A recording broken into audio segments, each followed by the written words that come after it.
அண்மை செய்தி. வழக்கு விசாரணைக்காக செல்போனை 3 நாட்களுக்குள் ஒப்படைக்க வேண்டுமென டிடிஎஃப் வாசனுக்கு உத்தரவு பிறப்பிக்கப்பட்டுள்ளது. அது தொடர்பான அண்மை செய்தியை தற்போது பார்த்துக் கொண்டிருக்கிறோம். வழக்கு விசாரணைக்காக செல்போனை 3 நாட்களுக்குள் ஒப்படைக்க வேண்டுமென மதுரை காவல்துறை டிடிஎஃப் வாசனுக்கு உத்தரவு பிறப்பித்துள்ளது. வழக்கு விசாரணைக்காக செல்போனை 3 நாட்களுக்குள் ஒப்படைக்க வேண்டுமென மதுரை காவல்துறை டிடிஎஃப் வாசனுக்கு உத்தரவு பிறப்பித்துள்ளது.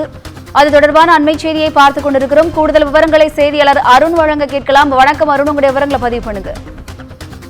அதாவது வினிதா, மதுரை அண்ணா நகர் காவல் நிலையத்தில் கையெழுத்திடுவதற்காக வழக்கறிஞர்களுடன் இன்று பைக் ரேசர் டிடிஎஃப் வாசன் இன்று காலை 10:15 மணி அளவில் ஆஜரானார். மதுரை வண்டியூர் பகுதியில் செல்போன் பேசியபடி காரை இயக்கிய வழக்கில் நேற்று ஜாமீன் பெற்ற டிடிஎஃப் வாசன் மதுரை அண்ணா நகர் காவல் நிலையத்தில் தினமும் காலை 10 மணிக்கு ஆஜராகி கையெழுத்திட வேண்டும் என மதுரை மாவட்ட நடுவர் நீதிமன்ற நீதிபதி சுப்புலட்சுமி உத்தரவிட்டிருந்தார். அதன் அடிப்படையில் இன்று காலை வழக்கறிஞர்களுடன் 10:15 மணி அளவில் கையெழுத்திடுவதற்காக டிடிஎஃப் வாசன் வருகை தந்திருந்தார்.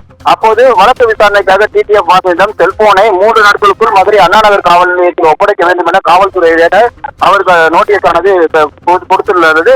முதல் நாளில் காவல் நிலையத்தில் கையெழுத்திட வந்த டிடிஎஃப் வாசனிடம் அண்ணா நகர் காவல்துறையினர் நேரில் இந்த நோட்டீஸை வழங்கியிருக்கிறார்கள்.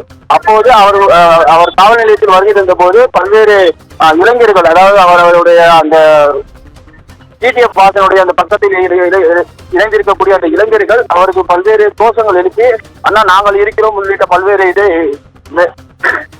வசனங்கள் பேசினார்கள். தற்போது டிடிஎஃப் வாசன் கையெழுத்திட வந்த நிலையில் அவருக்கு மதுரை அண்ணா நகர் காவல்துறையினர் இந்த நோட்டீஸை வழங்கியிருக்கிறார்கள். கூடுதல் விவரங்களுக்கு நன்றி அருண்.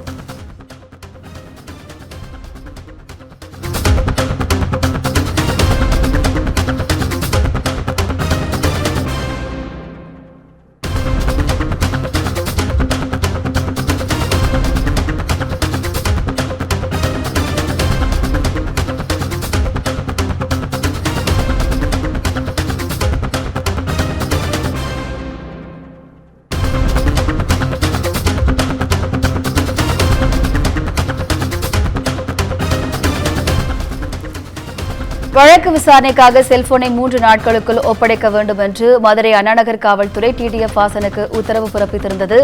அது தொடர்பாக செய்தியாளர் அருண் தந்த கூடுதல் விவரங்களை தற்போது பார்த்தோம்.